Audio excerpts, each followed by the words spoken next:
Hello everyone, চলো তোমাদের সঙ্গে বিফোর অ্যান্ড আফটার ভিডিওটা এবার শেয়ারই করা যাক। দেখো, আগে কিন্তু এই পরিমাণে জঙ্গল থাকলেও আমি সমস্ত জঙ্গলকে তুলে ফেলেছি। কতটা জঙ্গল হয়েছে সেটা চলো তোমাদের সঙ্গে দেখাই। এতগুলো ঘাস তো হয়ে গেছে এখানে, আমার কিন্তু তুলতে অনেক কষ্ট হয়ে গেছে। এত গরম ছিল আজকে, এটা কিন্তু বলার বাইরে। আজ অনেকটা কষ্ট হলেও জায়গাটা দেখে কিন্তু মনটাকে অনেক শান্তি লাগছে। পাতাগুলো যেহেতু সুরে এক জায়গায় করেই ফেলেছি, এখন আর ভাবছি এটা রেখে লাভ নেই। তাই কিন্তু আমি আর মা দুজনে মিলে ভাবলাম এই পাতাগুলোকে এবার সরিয়ে ফেলা যাক। পাতাগুলোকে ভেবেছিলাম আজকে আর সরাবো না, কিন্তু না, পাতাগুলোকে দেখে না আর মনে হচ্ছিল না জায়গাটা যে পরিষ্কার করেছি।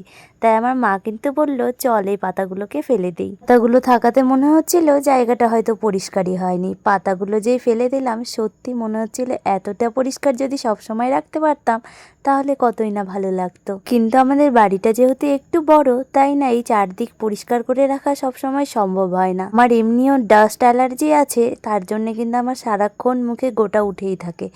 এত বড় বাড়ি ঝাড় দিতে দিতে একটু কষ্ট হয়েই যায়। আমার মা কিন্তু সকালে প্রতিদিন উঠোনটা সরে, আমি স্নান করার আগে দুপুরবেলা একবার সরে দেই, তখন যে ধুলোগুলো আসে ভীষণই কিন্তু প্রবলেম হয় শরীরে আমার। তাও পরিষ্কার করতেই হবে, নিজেদের বাড়ি যেহেতু।